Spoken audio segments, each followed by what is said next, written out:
Indian നാവികസേനയുടെ ശക്തിയും അച്ചടക്കവും സൗന്ദര്യവും പ്രകടമാക്കി ഓപ്പറേഷൻ ഡെമോ 2025. ശംഖുമുഖത്തെ കടലും ആകാശവും ഒരുപോലെ നാവികസേനയുടെ അഭ്യാസ പ്രകടനങ്ങളുടെ വേദിയായി. സേനയുടെ അഭിമാനമായ വിമാനവാഹിനി കപ്പൽ INS വിക്രാന്ത് ഉൾപ്പെടെ 19 യുദ്ധക്കപ്പലുകളും 32 വിവിധ വിമാനങ്ങളും അന്തർവാഹിനിയും നേവി ദിനാഘോഷത്തിന്റെ ഭാഗമായി.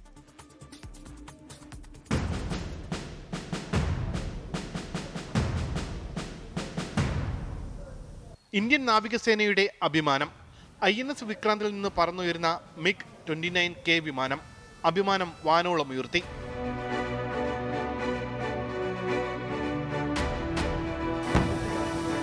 ശംഖുമുഖം തീരത്തെത്തിയ രാഷ്ട്രപതിക്ക് അഭിവാദ്യവുമായി ആദ്യമെത്തിയത് MH-60 ഡോണിയർ വിമാനങ്ങൾ.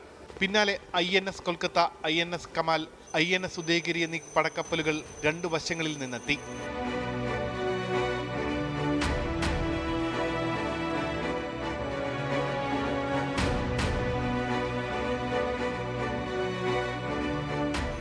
പിന്നാലെ 3 ചേതക് വിമാനങ്ങളുടെയും 5 ബോംബർ വിമാനങ്ങളുടെയും ഫോർമേഷൻ.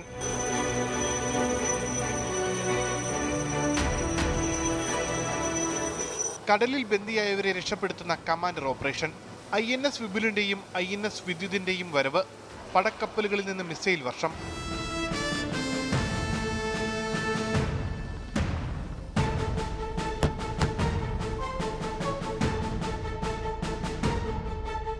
പിന്നാലെ മറൈൻ കമാൻഡർമാർ പാരച്യൂട്ടിൽ തീരത്തേക്ക് പറന്നിറങ്ങി.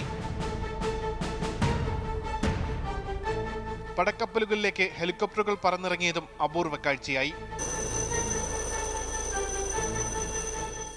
ശക്തി പ്രകടനത്തിന് കാഴ്ചക്കാരായി ഇന്ത്യൻ രാഷ്ട്രപതി Droupadi Murmu. People of India are grateful to the men and women of Indian Navy for their service to the nation.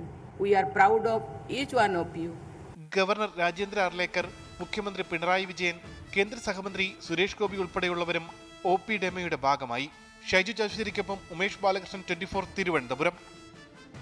ലോകത്തെവിടെയായാലും ഏത് സമയത്തും 24 വാർത്തകളും ഓഗ്മെന്റഡ് റിയാലിറ്റി പാക്കേജുകളും എക്സ്പ്ലെയിനറുകളും വിശദമായി കാണാൻ ഞങ്ങളുടെ YouTube ചാനൽ നിങ്ങൾക്ക് സബ്സ്ക്രൈബ് ചെയ്യാം.